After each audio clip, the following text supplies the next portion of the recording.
Let's be honest, CPU names can look like someone fell asleep on a keyboard. Intel Core Ultra 7 265K, Ryzen 7 9800X3D. These names look like Wi-Fi passwords at tech companies. But here's the thing, there's actually a logic to all of it. And once you crack the code, you'll never have to blindly trust a salesperson saying, "It's got an i7 bro," ever again. Let's break it down, starting with Intel. Intel's lineup has been around for a long time, and for most of that time, the naming was pretty intuitive. You have 4 tiers, Core i3, i5, i7, and i9. Think of it like a car lineup. The i3 gets you where you need to go, the i5 is your comfortable mid-range ride, the i7 is for performance enthusiasts, and the i9, well, that's for people who just want the best and aren't checking the price tag twice. Simple enough, but Intel's naming goes deeper than just the tier. Take a CPU like the Intel Core i7 14700K. That 14 at the front, that's the generation, in this case, 14th gen. Intel releases new generations on the regular, bringing improvements in performance, efficiency, and features with each one. The 700 after that tells you where it sits within that generation. Higher number generally means more cores, higher clock speeds, or more cache, so a 14900 has more headroom than a 14600. Now, let's address the letters at the end. All of them have a different meaning. This is actually really useful to know, and stick with me here because there are quite a few to go over.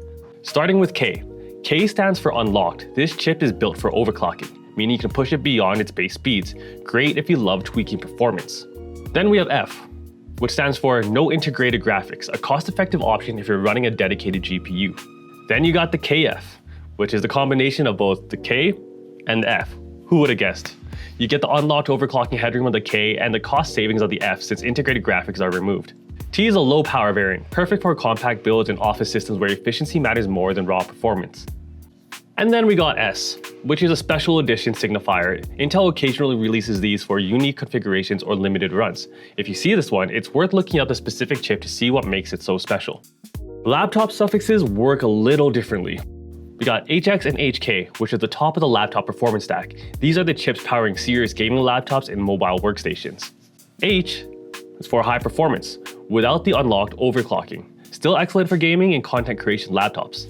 P, a nice balance of performance and battery life, aimed at thin and light laptops that still need more horsepower. U, power efficient processors, great everyday life, solid for everyday performance. And then we got Y, which is extremely low power. If battery life is absolute top priority for you and your tasks are light, this is the processor you would want. Which brings us to modern day. Intel has refreshed their lineup and dropped the I prefix. Now you'll see Core 3 as your entry level, Core 5 as your mid-range, Core 7 for your high-end, and Core Ultra 5, Ultra 7, Ultra 9 for your premium tiers. The tiers work the same way, but Ultra is its own category. These chips feature Intel's newer architecture along with a dedicated NPU, a neural processing unit, built specifically to accelerate AI tasks.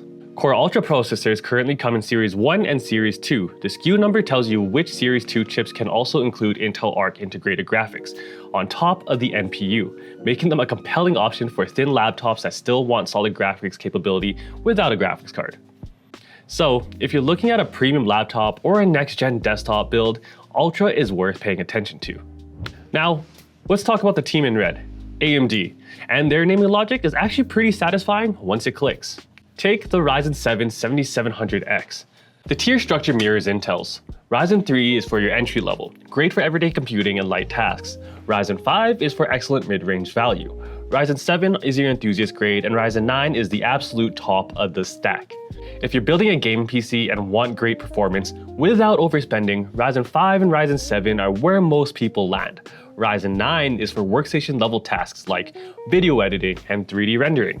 Back to that 7700X, the first digit, 7, is the generation. Newer generations bring new architectures and efficiency improvements.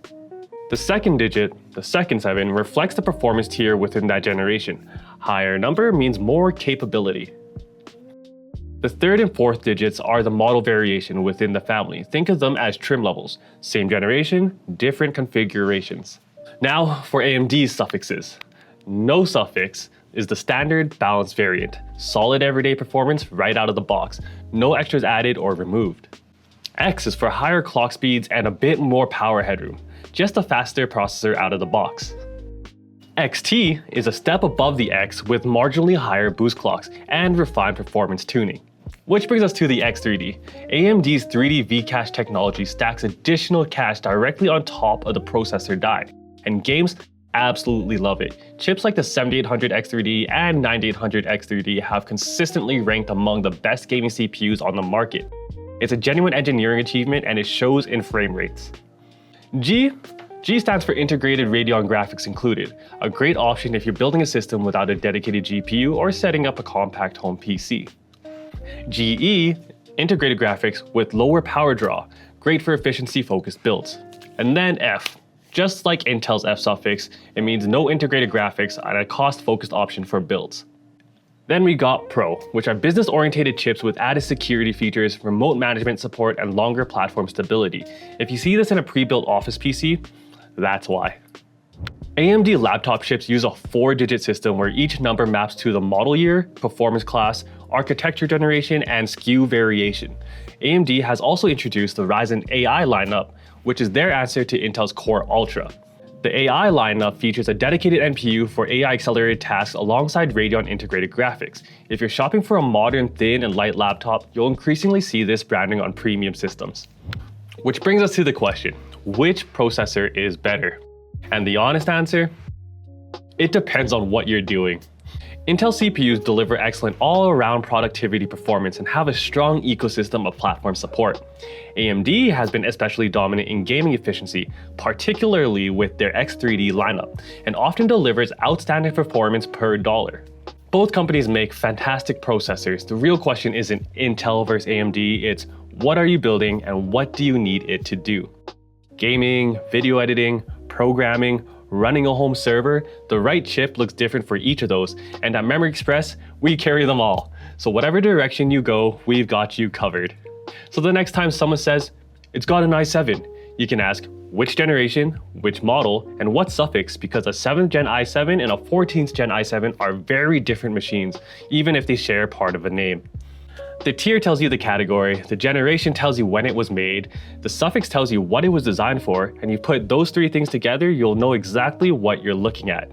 And that's CPU naming demystified. If you want us to tackle GPU names, motherboard chipsets, or RAM specs next, drop a comment and let us know. We'll see you in the next one.